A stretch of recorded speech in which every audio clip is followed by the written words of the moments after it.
of justice. This reported in an unrelated matter, a separate case, apparently in connection with civil money laundering and forfeiture action. She was the lawyer, of course, who met with Trump campaign officials in Trump Tower, allegedly to discuss an adoption law regarding Russian babies adopted by American parents.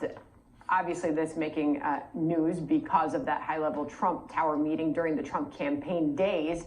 Let's bring in Alan Dershowitz, the law professor, joins us now, and possibly to react to this, because we're all learning this now and trying to figure out what it all means. What are the implications of this?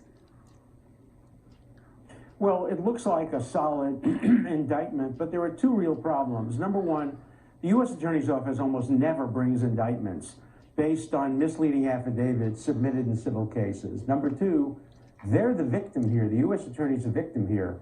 So for them selectively to choose this case to prosecute raises some questions. Finally, is this really an effort to try to just put the screws on her to get her to testify regarding the meeting?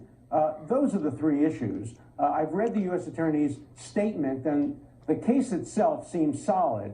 The real question is it some kind of selective prosecution, which wouldn't make it illegal. It would just raise questions that all of us are entitled to ask. What sort of questions? I mean, what is the overall implication for the Russia investigation and the Mueller probe?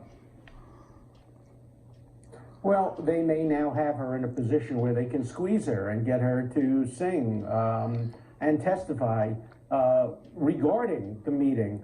That puts the pressure on her. And the other question is whether or not the U.S. Attorney's Office, who was the victim of the misleading affidavit in a civil case, should be the ones bringing this charge, or whether it should have gone to a different office to bring the charge.